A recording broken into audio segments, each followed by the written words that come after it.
He was a self-made man with little time for love. He owned his own business. He worked all the time. The only way he could really date was online. He had several females that he had recently met, and he was living the bachelor lifestyle. But it all came to an end in the blink of an eye. He was shot multiple times. This was not just a random act. They were there to kill him. Because sometimes swiping right can go seriously wrong. Her plans and his plans were not going in the same direction. There was a lot of mistrust between them. He was just trying to do the right thing. And this is his reward, to be murdered in cold blood. July 1st, 2015. It's a quiet Wednesday evening in Randallstown, Maryland, a suburban community in Baltimore County. People typically think about Baltimore, they think about The Wire. But Baltimore County lifestyle is different than the city. It's a very quiet community. It's suburban. And Baltimore County is light years away from Baltimore City and has very nice houses, big lots, wooded, a great place to raise a family. Which makes it a little unusual when police there are called to the upscale home of 51-year-old Lonnie Pay Jr. at 8 p.m. that evening. It's an affluent neighborhood, pretty expensive houses where Mr. Pay lived. They don't have many crimes out there. Though police haven't come to Lonnie's to investigate a crime. Instead, they're conducting a welfare check at the request of his girlfriend, Latrice Wilson. Lonnie's girlfriend had not heard from Lonnie in a couple of days, which was very unusual. He wouldn't answer his phone. And when I came to check on him, his yard looks like this. It never looks like this. People knew him by waving because he'd be outside cutting his grass. He cut his grass, every week like clockwork. Lonnie was very meticulous about his grass and keeping his lawn nice. His grass was high, and she said that was not his style. She knew something was wrong. Let's check the door. Please. It's locked. I think he keeps a spare garage door opener in his work van. Okay. They're able to get in his van and open up the garage. As the garage door rolls up, officers are immediately taken aback. The odor when they opened that garage was overwhelming. Man, we're going to need you to stay here. What is it? Just stay here. They find Mr. Pay in an advanced state of decomposition. It was very apparent that his body had been there for a long time. Smart, handy, and self-sufficient, Lonnie Pay Jr. had built a good life for himself, brick by brick. Lonnie was a very smart and active kid. He learned from an early age how to make and build things with his hands. He used those skills to create a profitable career, building and renovating houses. Lonnie Pay was a general contractor. He owned his own business. He was a very hardworking guy, was well respected in his job. Everybody wanted his work because he did excellent work with every job that he did. He was a perfectionist. Lonnie's success afforded him a comfortable life. Lonnie lived in a single-family home. It was quite large. It was very nice in the Randallstown area of Baltimore County, which is quite suburban, bordering on farm country. He wasn't married. He was a single guy. He had, past relationships, but he was living by himself. Alone and approaching 50, in 2011, Lonnie decided to look for companionship through online dating. It's harder to meet people when you're older, especially when you worked as hard as Lonnie. So online dating was perfect for him. One of the first profiles that caught his eye was 37-year-old Michigan transplant Deidre Griffin. She was very precocious. She wanted everything her way, and she usually got it her way. She was a black belt in karate. She played piano. She attended Penn State. She was very well educated. After she got her master's degree, she had got some very good jobs in pharmacy systems and was making very good money. Very smart, very driven. She wanted a good life. She wanted to travel. She just wanted a good life. Like Lonnie, Deidre hadn't matched her career success with a lasting romance. Her dating life was on and off. I met a few of her boyfriends, and they were nice, but there was always something up with them. And she had a string of bad relationships, more or less. Though when Deidre got together with Lonnie, it seemed like her luck had changed. She says she really, really liked this guy, and he was successful, had a nice home, nice cars, seemed to be well respected. Over the next few months, what started as an online encounter took a serious turn. She did give up her apartment, put everything in storage here in Baltimore, and moved in with him. They were living with each other, and they actually had discussed marriage, though they never ended up getting married. I think she wanted more than he did. Deidre kept dropping hints, though. She figured Lonnie would eventually come around and propose. Then, in 2014, Lonnie's commitment to Deidre was put to the test. She was pregnant. This wasn't a planned pregnancy. It wasn't something that they were said, oh, let's have a kid together. At 39, Deidre saw it as a happy accident. She wanted children. She was getting on in life, and she really liked him. But Lonnie, who'd just turned 50, saw things differently. Lonnie wanted her to have an abortion. And she just got in her car one day, threw some stuff in it, and come home to Michigan. She returned to Michigan so that she could raise her child there with family support. As the months passed, Deidre and Lonnie eventually reached an understanding. He did accept his son, and he insisted upon the baby having his last name. Lonnie even traveled to Michigan for the baby's birth. Deidre delivered her baby at the University of Michigan Hospital in Ann Arbor, and he was very excited about everything. And at the birth, he was involved. He was engaged. He was all into having a son. And willing to do his part, whatever it took. Lonnie promised to help Deidre with financial support. He was stepping up. He was sending her money and helping her out after the baby was born. Though he loved his son, Lonnie's life was nearly 600 miles away in Baltimore. Deidre had the family support she needed in Ann Arbor, and Lonnie went back to Baltimore to keep up his business and his life. A life he hoped to share with someone new. Because his relationship is ended with Deidre, he starts dating again. He starts using the apps again. He had a number of relationships with different women, including 39-year-old Latrice Wilson. She was just really caring, really nice person, really supportive. She was a breath of fresh air. She complimented him really well. Before long, it looked as if Lonnie had found a second chance at love. Even though it was new, it was pretty serious. They seemed to be enjoying each other and moving forward. But now, after several months of dating, a tragic discovery has shattered any hopes for Lonnie and Latrice's future together. Did you find him? I'm so sorry. It's just the whole circumstances were terrible. That garage must have been 110 degrees during the day, and his body was very much decomposed. The body had been there for a while. While responding officers wait for the medical examiner to arrive, they make a telling discovery. Hey, check this out. What is it? It looks like 9mm. When the police found a number of shell casings on the floor of the garage, they knew what had happened. Lonnie Pay had been murdered. After a tough breakup with the mother of his infant son, Deidre Griffin, it appeared 51-year-old Lonnie Pay Jr. had finally found happiness with a new woman, Latrice Wilson. Though Lonnie and Latrice only been dating a few months, it looked as if things were starting to get pretty serious between them. But their budding romance comes to an end when a welfare check of his Baltimore County home ends in tragedy. They walk inside and they see Lonnie there on the ground, deceased. His body was in a serious state of decomposition. They found a number of shell casings on the floor of the garage. It was clear that he had been murdered. Dispatch, go ahead and call Major Crimes. They contacted the homicide unit to conduct an investigation. Within the hour, Lonnie's home in this quiet suburban neighborhood is a full-blown crime scene. When Lonnie's body was brought to autopsy, the medical examiners were able to determine that Lonnie had been shot multiple times. Shell casings provide detectives with the first important clues about the murder weapon. And they knew that it was a 9mm handgun. So that was important because they knew what type of gun it was, and they knew there were Federal brand casings. Careful examination of the scene also hints at how the attack on Lonnie unfolded. It looked like he had just been shot when he walked into the garage.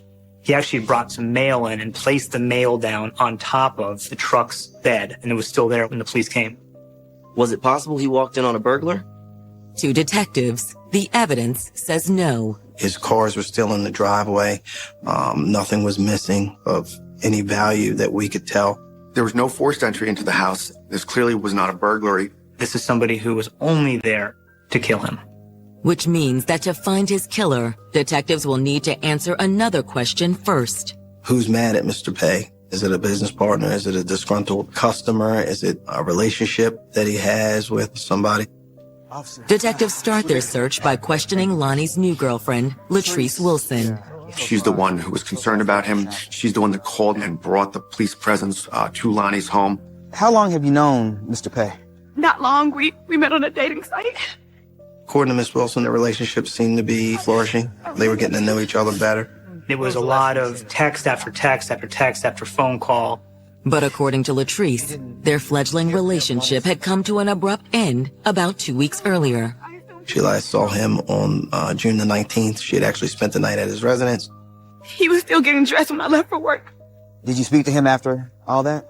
No, we were supposed to go to dinner, but when I tried to get with him, he wouldn't answer the phone. Latrice's account leads detectives to believe Lonnie must have been killed later that day.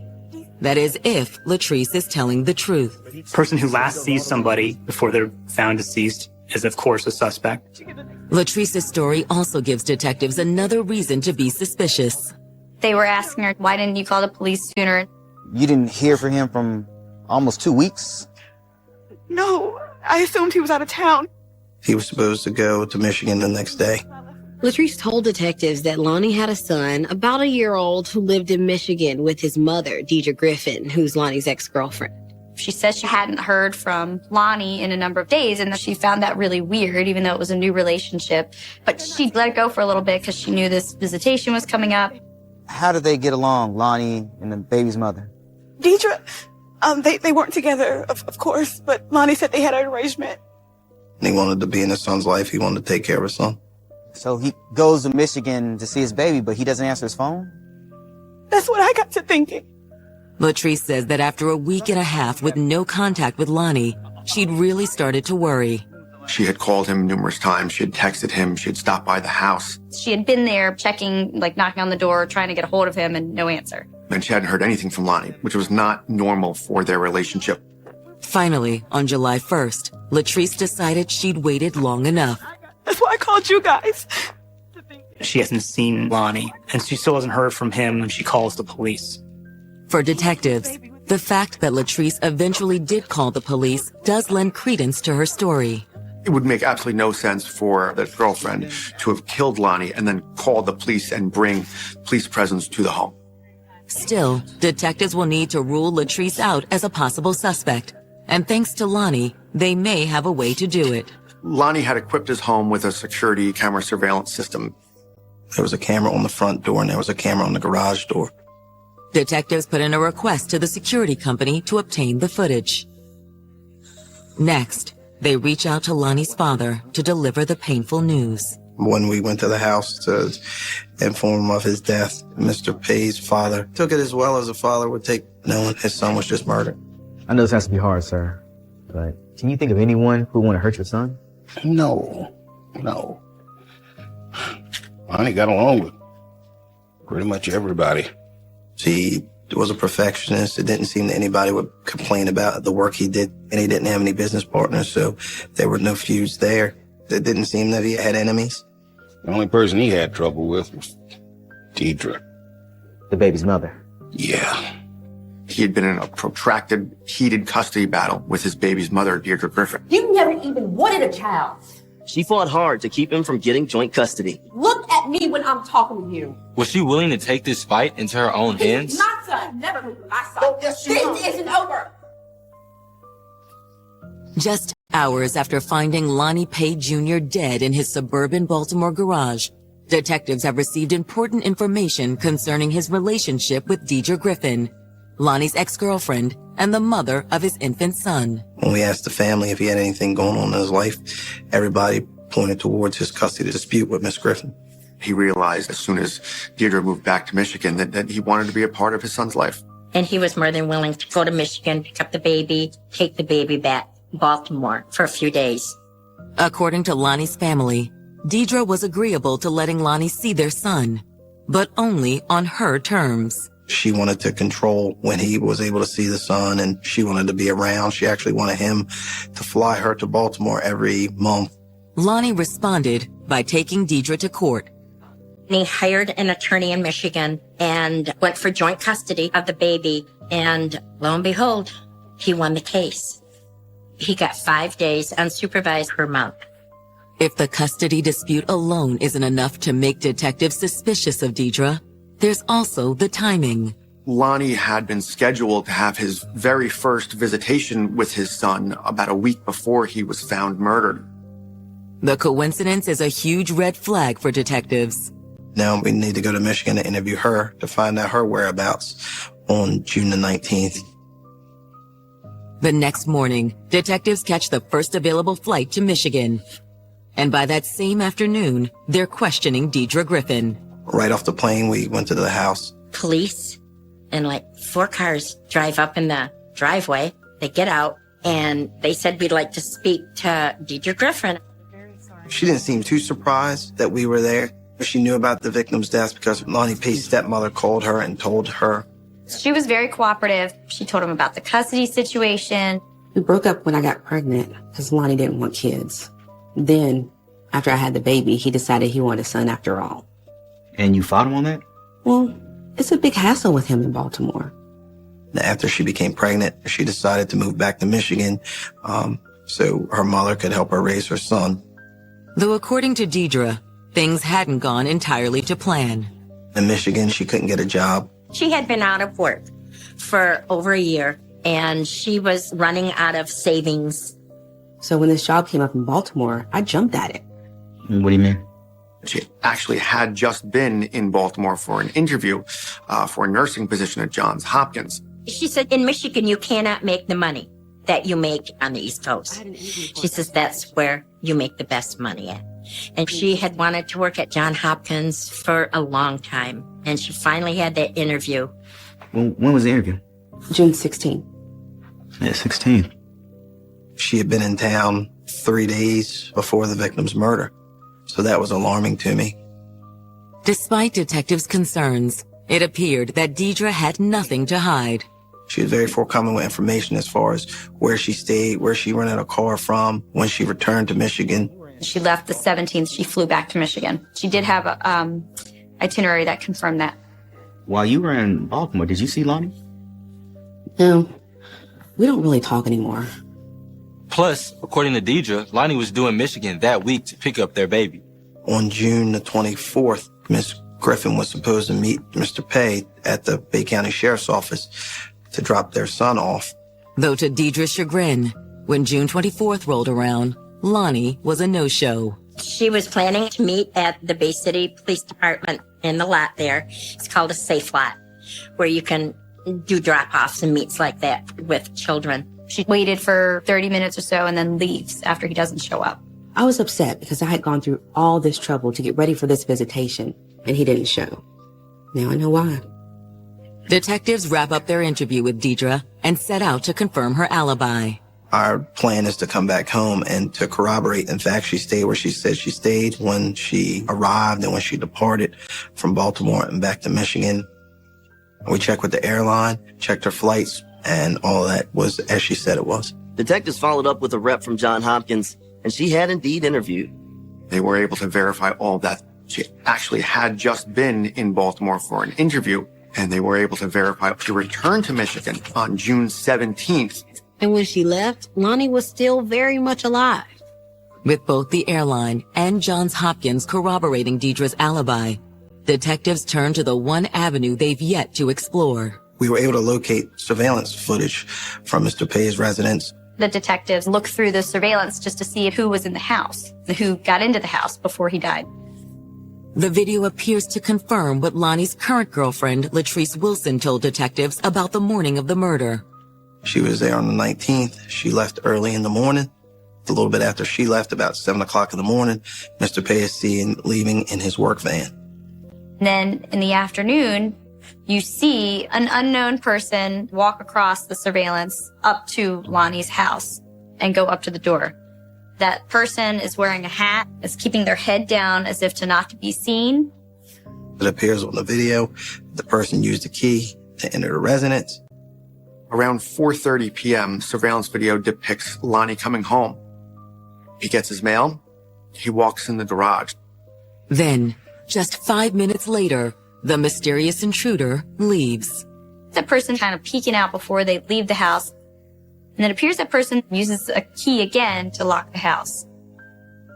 This is a huge piece of evidence because we now know when Mr. Bay is killed, and we have a basic description of our suspect. The person who comes, they're walking in a certain way. They don't want to expose their face. But you can tell the individual's African American. The killer also appears to be a woman. The body type, the way that they're walking, points more towards it being a female. In fact, the woman in the video bears more than a passing resemblance to both of the women in Lonnie's life, Deidre Griffin and Latrice Wilson. If you saw Deidre Griffin walking down the street and Miss Wilson walking down the street, they're the exact same body type. But according to airline records, Deidre was in Michigan when the murder occurred. Somebody's lying, and that needs to be delved into to figure out why. Thanks to surveillance cameras installed outside Lonnie Pay Jr.'s suburban Baltimore home, detectives investigating his murder have just uncovered video evidence of the person they believe to be Lonnie's killer. We could see that prior to the murder on the 19th, a person entered the residence at about 1:30 in the afternoon. Lonnie gets home, and the person's still in the house. You see Lonnie go into the garage. Shortly after he goes in, you see that same person, we believe to be the person that killed Lonnie, exit the home. Unfortunately, the suspect's face is never clear. The video showed the individual was African American, female, shorter in stature, a little bit thick. It's a description that fits both Deidre Griffin, the mother of Lonnie's son, and his current girlfriend, Latrice Wilson. Lonnie had a type, and that was it. Since airline records placed Deidre back in Michigan at the time of the murder, detectives decide to take a closer look at Latrice. We contact her job and get her cell phone records. Sifting through the data, detectives soon find a glaring discrepancy. Miss Wilson's characterization of it being a fantastic relationship wasn't always true. There was a lot of mistrust on both their ends, and that came out through the text messages. Their happy-go-lucky relationship wasn't actually what it appeared to be. There were certainly some trust issues. There's also that curiously long amount of time that Latrice waited to call police after Lonnie's disappearance. On the 19th, Miss Wilson texts Lonnie that afternoon and says, "Hey, where are you?" and gets no answer. An hour later, "Hey, what's going on? Where are you?" And then she starts to show this concern. And even on the 19th and going into the 20th, she's already telling and texting Lonnie that she's going to call the police because she's so concerned. And then she does nothing for more than a week. It was very suspicious to the police. Though does that mean Latrice is the woman in the video? Her cell phone records didn't put her in the area. When detectives follow up with Latrice's boss and coworkers, her alibi is also airtight. She had been at work at the time. With Latrice and Deidre both seemingly ruled out, it appears that detectives are back to square one. However, the distrust between Lonnie and Latrice does suggest another angle. There could have been someone else Lonnie who started dating. Following the hunch, detectives dig into the search history on Lonnie's phone and computer and make an intriguing discovery. He was on some social media apps looking for females. He had several females that he had recently met. Could one of them be the mystery woman in the surveillance video? Detectives spend the next several days following up with the other women Lonnie's been in contact with through the dating sites. However, none of the women pans out as potential suspects. They started to wonder what they missed. Then it dawned on them. Maybe Deidre never actually took her flight. Working on this hunch, detectives circle back to the airline and TSA, but it's another dead end. Records confirm that she had taken the flight. We knew what time she got off the plane in Flint, Michigan on June the 17th. Still, just to be sure, detectives also follow up with the rental car agency at the Baltimore airport. We called that rental car company to find out what kind of car she rented. Interestingly, when they pulled the contract, she had written on the contract when she returned it on the 17th that the license plate had been stolen. She told them the tags were stolen while she was out in the Baltimore area. The stolen license plate was a seemingly minor thing, but it left detectives wondering, was it merely a strange coincidence? Or could it have something to do with Lonnie's murder? To find out, Detectives decide to see if they can locate the stolen plate. Obviously, the police were able to determine from the rental car contract what that license plate was. Detectives then enter the plate number into the patrol department's automated license plate reader database. Different police cars have license plate readers on their car. Every car that drives by is being read and entered into a system. These computer systems are scanning cars as they're driving down the road or even as they're parked, just checking if that car is validly registered, if that owner has insurance, seeing if a car is stolen, because then that can be the basis for a traffic stop. If the car is a stolen car, it will pop up and say, oh, that car is stolen. And the police pull that car over. So that driver, that car has a suspended license. They'll go and pull that car over. It seems like a long shot, but detectives have exhausted all other leads. There's no guarantee that whoever took the plate had even put it on another car. But in fact, that license plate had been caught on the license plate reader system on the day of Lonnie's death. You're also able to get a location of where that tag was. It gives us a hit at Liberty and Marriottsville Road. That intersection just happened to be 1.5 miles from where Lonnie was murdered. Baltimore County, Maryland detectives investigating the murder of Lonnie Page Jr. have just made what they hope is a breakthrough in the case. Deirdre had rented a car for her interview in Baltimore right before Lonnie had died. We know that when she returned the car on June 17, 2015, that the tags on the car were reported stolen to the rental car company. The police plugged that license plate number into what we call a license plate reader system. According to the system's tracking data, the stolen tag turned up the morning of the murder on a car that was traveling about 1.5 miles from Lonnie's house. The tag reader also gives detectives a description of the car. Our license plate readers also take a picture of the vehicle. The vehicle on the stolen tag is a Chevy Malibu. We decided also to put Mr. Pay's tag in that same license plate reader. And Mr. Pay's tag hits a second earlier than the stolen tags at the same intersection. We reviewed the surveillance video at the corner where the license plate was caught. And you can see Lonnie Pay's work truck get stopped at the red light. And the Chevy Malibu with the stolen license plate on it is right behind him. It appears the person driving this car is following the victim. All of that it's not just a coincidence. Since Lonnie's ex, Deirdre Griffin, was the one who alerted the rental car company to the stolen tags, detectives dig even deeper into her alibi. We obtained cell phone records for her, which are invaluable to an investigation. One, it'll tell you where people are at specific dates and times. At first, the records appear to confirm what she'd previously told detectives. Just minutes after a plane landed, Deirdre's phone pinged off a cell tower at the airport in Flint, Michigan. Cell phone records indicate that after landing at the airport, Deirdre didn't head toward her residence, which was some 60 miles north of Flint. Instead, she headed in the opposite direction. She was an hour south of the Flint airport, which stuck out in our investigation because we knew that Miss Griffin's residence was about an hour north of the Flint airport. According to cell phone records, Deirdre continued heading south for the next 600 miles. On June 18, 2015, her cell phone records show that she is actually in Baltimore. So the detectives are able to figure out that she's lying. Her cell phone is here and she's making calls from Baltimore. Not just anywhere in Baltimore either. Her cell phone records indicated that her cell phone hit a tower less than 1/4 mile away from Mr. Pay's house on June the 18th. Deirdre's records for the following day, the day Lonnie died, are just as suspicious to detectives. There was no activity for the day of June 19, 2015, which was odd to us because not many people have no activity on their cellular phone for a whole day. Investigators suspected Deirdre turned off her phone on purpose so there'd be no record of where she was that day.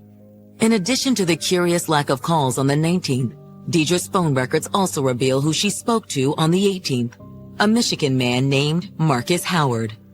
At this point, detectives aren't sure who Howard is or if he's connected to Lonnie's murder, but he's obviously someone they need to interview.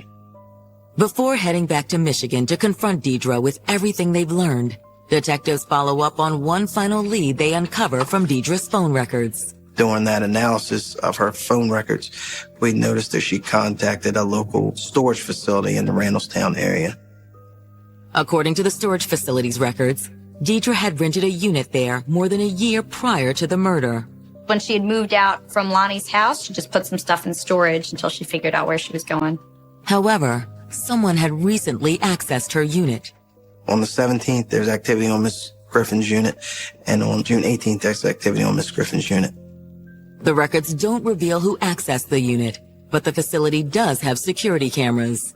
They then went and pulled security footage and saw somebody who resembled Deidre at the storage unit on the 18th. What you see in the surveillance is a Chevy Malibu pull up right outside of her storage unit, and a person similar in stature and description to the same person that was in the surveillance outside of Lonnie's home get out of that car. It also shows a person taking the tags off and putting new tags on it. So we believe that on the 17th, when she said the tags were stolen, she actually went to her storage facility, put them in her storage locker, and then when she drove back on the 18th, she put those stolen tags on to avoid detection. If Deidre's hope was that swapping out the stolen tags would throw investigators off her trail, it backfired horribly. It was a stolen tag that led detectives to Deidre. Still, as telling as the evidence from the storage unit is, one question remains. According to DMV records, Deidre didn't own a Chevy Malibu. So where did she get the car that ended up with the stolen plate? Using cell phone records, detectives were able to track down this guy, and he was very forthcoming with the police, saying that it was odd that Deidre had texted him asking him to rent her a car in his name and that she would pay him back. He was a wonderful person, do anything for you. And she called him on a favor, and of course he did it for her. Lo and behold, that car this friend rented for Deidre was a Chevy Malibu. On July 20th, the Baltimore detectives returned to Deidre's residence in Bay City, Michigan. I was standing in the kitchen, I looked out and I went, why is there police in full gear with a shotgun? Police, open up!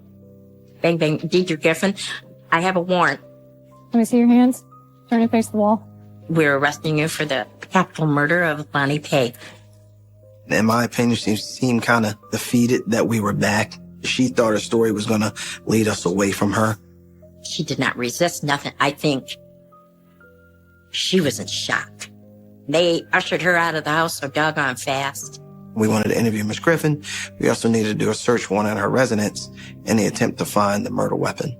But before they can begin their search, detectives get an unexpected offer from Deidre's sister-in-law. I looked at one of the policemen and I said, I'll talk to you. Tell you anything you want. She'd been acting suspicious since before Lonnie was killed. She had no intentions of ever sharing custody with him. 3 weeks after finding Lonnie Pay Jr. dead in the garage of his suburban Baltimore home, homicide detectives have arrested his former girlfriend, Deidre Griffin, at her residence in Bay City, Michigan. We take her to the Bay County Sheriff's. I tell her I want to talk to her. Some inconsistencies came up in her story. Is there any possibility that you could have been involved on June 18, 2015? No. I said, listen, I need to talk to you about this and this, very specific things. If I told you that you were seen in Baltimore on June 18th, is that a possibility? No. They had video of her at a storage unit swapping out plates and everything. But she's sitting there, denying it all. I knew at that time we had so much evidence against her that I was on the right path. At this point, Deidre could see the writing on the wall, so she stopped the whole interview and asked for a lawyer. When she said she wanted an attorney, I kind of figured, she knows she's in over her head. While Deidre isn't talking, in the interrogation room next door, her sister-in-law, Ann Hill, is. She lived with Deirdre and Deirdre's mother, all in the same house. So she knew what was going on, what she was doing. They were asking me about the dates and everything, and I had told them after the court battle and everything over the custody, Deidre was livid. I tried to explain to her, listen, dads have rights. This is not the 80s. There's no reason why he shouldn't have a father in his life. Now that Lonnie is dead, Ann Hill is convinced that Deidre exacted the ultimate revenge against the father of her child. She described the day that Lonnie was supposed to have his first visitation. On that date, she observed Deirdre get ready to bring the baby to the police station for the first visitation. And what she thought was very strange was that she observed that Deirdre didn't pack what you would need to send for a small child on an extended trip. She was leaving without items that you would expect a mother to have when her son's going away for 5 days. No bottles, no formula, no clothing, no diapers. All the baby's bottles were still in the fridge. His little jumper was still there. His stroller was still there. I, as a mother, if my baby was going on a 5 or 6 day trip, I certainly would pack everything that baby needed. And she didn't. She just grabbed the diaper bag and went out the door. Detectives can only think of one reason why Deirdre would send her child off so unprepared. She knew that Mr. Pay wasn't showing up because she killed him. Deirdre was very capable of that. She was planning. She was on a mission. She killed him. I just had that gut feeling. Gut's never wrong.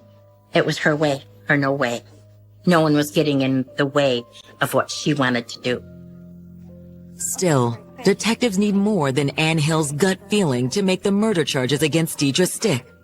When they execute the search on Deirdre's Michigan residence, investigators believe they've finally found their smoking gun. They stayed at the house for 2.5 hours. They went through everything. Not only did we find a 9mm gun, we found boxes of the exact same kind of bullets used to kill Lonnie. The ammunition at the scene was 9mm Federal brand. It's also what we recovered at the residence. I don't think that's a coincidence. Along with the gun, detectives uncover evidence that Deirdre knows how to use it. They find targets in her room that show that she had been practicing. You could see all the bullet holes in the targets, and she was getting pretty good. Investigators find more evidence when they follow up on the targets found in Deirdre's room. They could tell where they were from. They had a name of the shooting range on the targets. Police took the time to go to that gun range and learned that Deirdre had come to that gun range to learn how to use a handgun. A trip detectives believe was influenced by her custody battle with Lonnie. Just 2 days after she loses that battle, she's at the shooting range. Between the gun evidence, the stolen license plate, and the cell phone data, prosecutors are confident they can secure a conviction when Deirdre goes on trial in June of 2016. It was a circumstantial case, but a very strong circumstantial case. Prosecutors begin by laying out Deirdre's motive. It appeared that Lonnie being granted visitation by the court system in Michigan enraged Deirdre. She didn't feel he deserved that time with his son because initially he wasn't sure if he wanted to have a kid with her. You expect me to believe that you're going to care for him? Look at me when I'm talking to you. Deirdre, this is happening whether you like it or not, so you need to get over it. According to the prosecution, Deirdre began plotting Lonnie's death as soon as the judge handed down his decision in the custody battle. This isn't over. He's my son. My son. He's never leaving my side. You hear me? This is the meaning of premeditated first-degree murder. She planned all this out. She rented a car. She drove back. She stole the tags. Those are the things she did to avoid detection so she could kill Mr. Pay.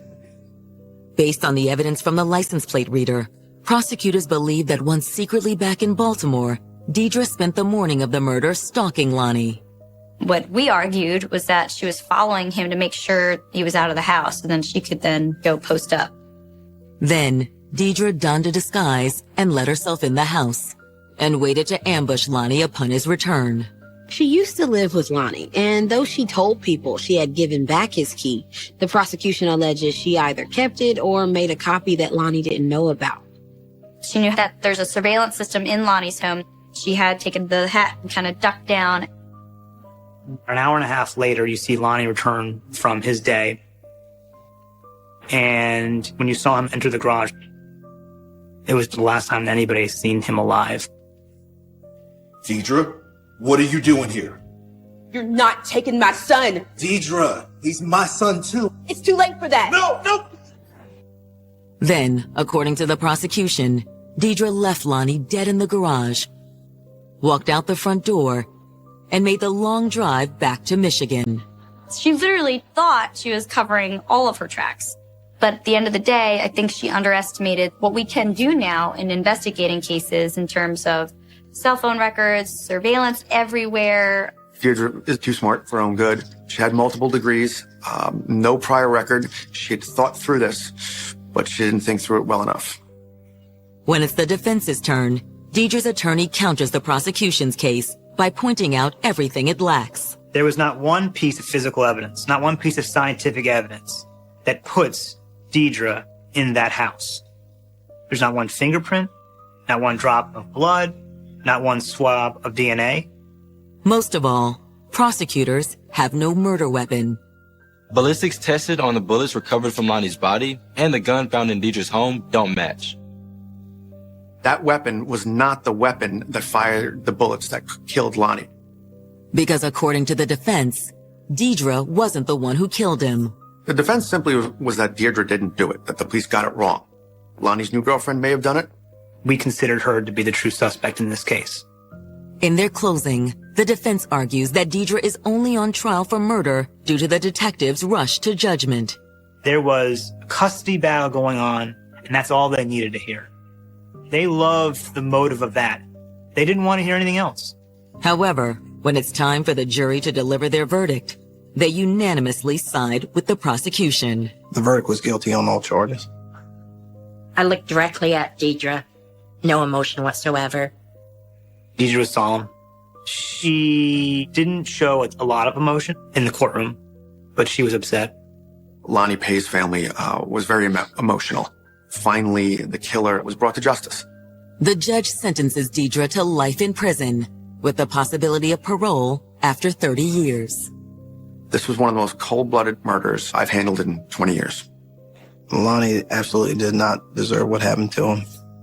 This man was just trying to be a part of his son's life.